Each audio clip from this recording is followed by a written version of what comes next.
you keep it American while you better.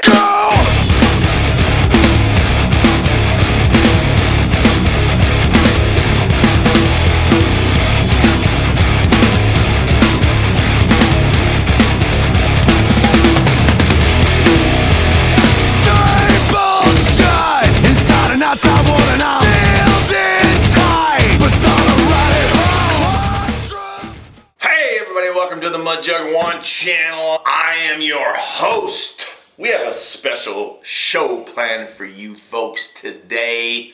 We are going to be talking about becoming a business owner. But before we get into that, we are going to load our lip. So grab your can of dip and load you a lipski.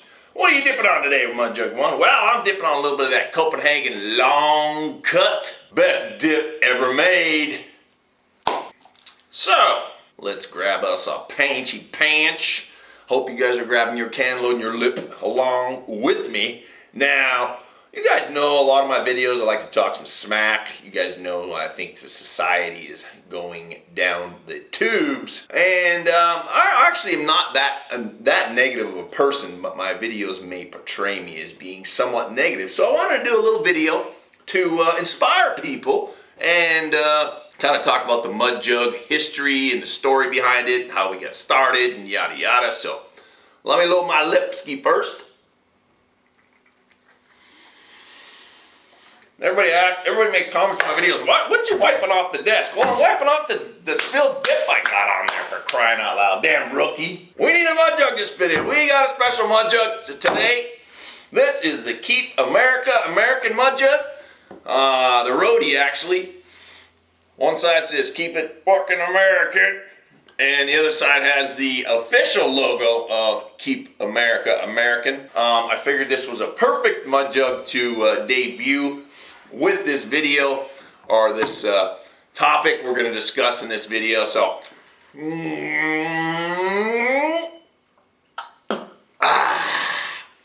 that just screams America right there. You can get that particular roadie on mudjug.com, 20% off using the coupon code KAA. If you want one of these fine American t-shirts, you can go over to KAAgear.com and grab you one. Also get you a matching hat. My hat doesn't match, but hey, it's a KAA hat, so who cares? I do believe that Jesse Ryan over at Keep America American, he is the founder of that particular company. I believe he, on his YouTube channel, he's doing a contest. He's trying to get to 10,000 subscribers, so go ahead. The link will be down below. Go check out his channel and enter yourself into the contest and get yourself a KAA roadie. Another thing I want to discuss before we get into the main subject is Jesse Ryan USA. We kind of partnered up with him a few years back, and he has been he's had a huge impact on our business. Since we are going to be discussing what it takes to be a business owner, etc., I do want to give a special kudos to Jesse because his story is a very motivational story in itself, in that he is a hustler, okay? That guy knows what it takes. And I get hit up all the time. Hey man, can I get a coupon code to promote Mudjug, so on and so forth. And all these people, not all of them, but a lot of them, give them a code and they promote for a little bit and then that's it. They don't do shit. And Jesse is on it, he is on the ball, and he never takes his foot off the gas. And so that leads me to our main topic of discussion, how to be a business owner. It's not easy, and you can never take your foot off the gas. So, we're going to get right into it. So, a little history about Mudjug. Gosh, I believe it was in 2006, 2007. Maybe it was 2005. I don't even remember. But nonetheless, I basically met a particular gentleman by the name of Jeff, who obviously is a part owner in Mudjug, and we just kind of came up with the idea about making a spittoon company, and so we ramped up a little bit, got a website going, and never really did much with it. We were both kind of working jobs at the time, and it just kind of paid for itself and just kind of kept going. And we had days where we would get 0 sales, and kind of came to the point where we had to make a decision. Are we going to do this, or are we going to just get rid of the company? Just dissolve everything. So I started really focusing on the business. Jeff and I did, and we were grinding. We were grinding hard well, we still grind, but we were grinding hard for a couple of years, and we weren't really getting anywhere. We were calling up distributors and retail stores, and they were all telling us to kick rocks. And I told Jeff back then, I said, you know what? One day they are going to call us. They will be blowing up our phone. So we kind of changed directions. We started just to try and build the website rather than get wholesale and distributorship of a product. And we actually landed a deal with U.S. Smokeless Tobacco where they bought several thousand Mudjugs for a Skull Brotherhood promo back in 2009. And that was our break. We got exposure from that. We got a little bit of money in the bank. We paid off all the debt we had, and from there we just started growing. And we soon realized that social media was the way to go. And we weren't rich, but we were a little bit better off than when we started. So, what did it take to become successful and get to where we're at today? Well, I made a list. We were living off of credit cards. We were struggling.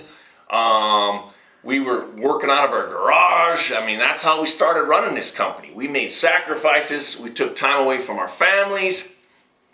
I mean, I'll never forget, I had a condo. I was renting a condo, and it was a tiny ass little condo, and I had a $20 piece of shit desk from Walmart, and I had a $300 Acer laptop.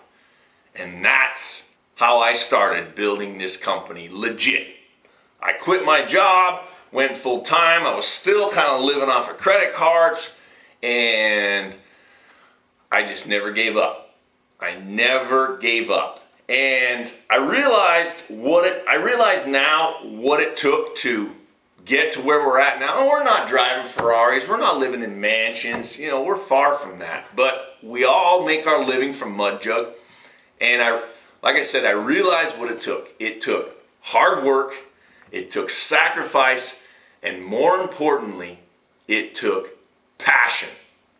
I don't care if you're selling ice to Eskimos or if you're selling carrots on the corner. If you are passionate about what you do and you put in the work, the money will come. You cannot focus on the money. You have to focus on your dream and focus on what you want to accomplish. And along the way, I had so many people, including my parents, really, you're going to sell spittoons for a living? What's wrong with you? You're crazy. So point is that you're going to have naysayers. You're going to have negative Nancy's along the way.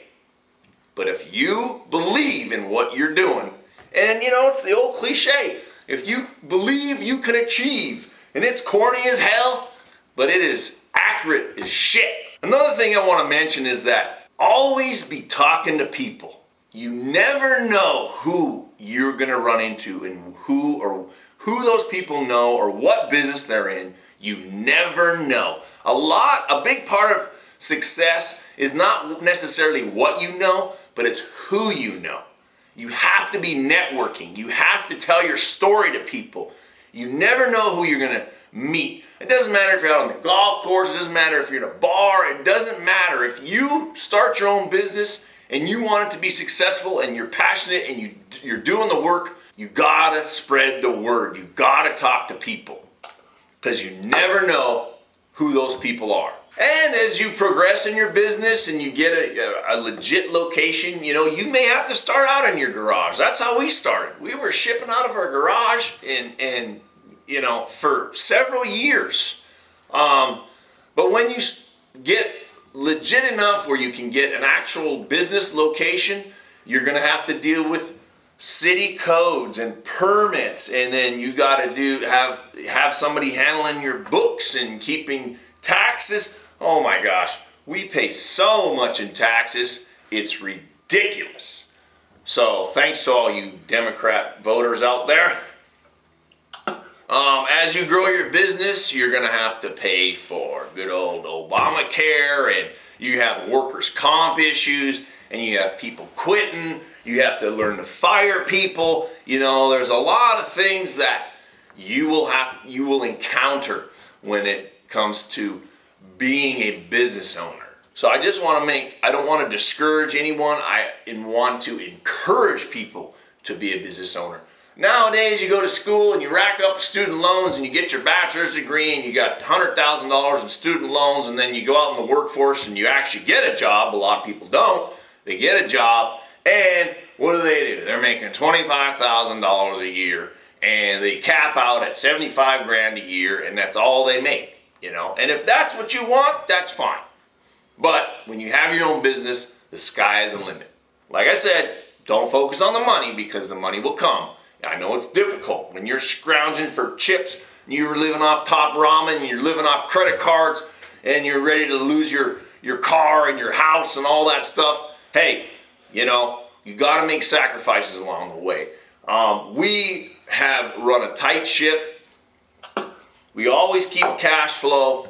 We don't, as owners, we don't pull a bunch of money out of the company and buy fancy cars. You know, you can't do that. You have to make sacrifices. The last thing I want to discuss is having a support group of some kind to encourage you and to help you lift your head up when the chips are down. Whether it's a wife, there's an old cliche, behind every good man is a good woman. I believe there's a lot of truth in that, because if you have some nagging old lady who's bitching because you're working too hard trying to build your company, that is not conducive to becoming a successful business owner. But there are going to be naysayers, like I said. Just ignore them. Don't listen to them. So a good support group is also very important. Partnerships. A business partnership is like a marriage, all right? You have to get along with your business partners if you're in a situation where you have business partners. You have to make sure that your relationship with those business partners is the best it can be, because if not, you guys are going to be fighting and it's just going to be problems. If you can do it on your own, I suggest you do it on your own. But if not, you know, make sure you choose someone who you can trust. All right? That is a big, big deal. Trust is the most important thing in my mind. Not only in business relationships, but any relationship. So that being said, if you want to be a business owner, you better be willing to do the work, and you better be passionate about whatever business you're getting into. We have some crazy stuff coming this year. Some of these promotions that we're working, some of the partnerships that we have established and that we have in the works, we'll be announcing one of them this month, which is pretty exciting. It's pretty cool. And there's another one coming. I'm not sure on the dates on that yet, so I can't really say much. And we have something else, something else in the works too. So some big stuff coming. And like I said, when we first started this business, we couldn't get anywhere. One thing I do want to say is a lot of people, hey man, why don't you get Mudjugs and Bass Pro Shops? You know, when you have a product that you're selling, you can't just call up people and say, hey man, you need to carry my product. I'm going to send you, 10,000 units. It doesn't work that way. Okay, it's not that easy. For the first couple of years, we couldn't get in anywhere. So, just a little heads up for those people that go, hey man, you got to get your product in over here. Well, yeah, you know what? If you thought of it, trust me, so have we. Okay, and we've tried. So, as you guys know, we do always do Troops of the Week. So I do have a list here. I'm going to read these off. Let's see. The first Troop of the Week is Lance Corporal Thompson Jacob, 3rd Battalion, 12th Marines, Battery B. Next is Sergeant Thomas Eugene Hauser, who was killed in action in Kuwait in 2003. He was in the U.S. Marine Corps. Next is Private First Class Zach Rowe, who's an Army medic in the 1st Platoon Delta Company, who is stationed in Afghanistan right now. Next is Vincent Foltz from New Jersey, who just graduated U.S. Navy boot camp. And last but not least is retired Vietnam veteran Terry Jensen. And that concludes Troops of the Week. A lot of you guys know we do also do Picks of the Week, so we're going to run Picks of the Week right now.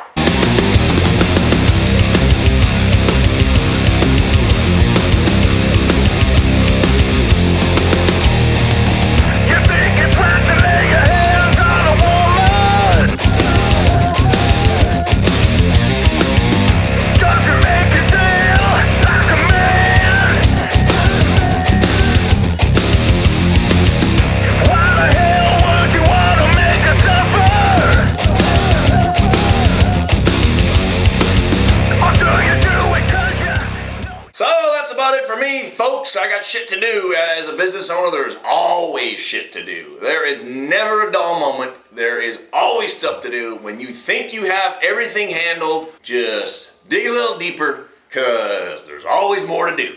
Remember that. So I'll leave you with this. Always be a man and reach for that can, because if it ain't dip, it ain't shit. And if you ain't packing, you slacking. Remember one thing, Copenhagen is king. I'm out.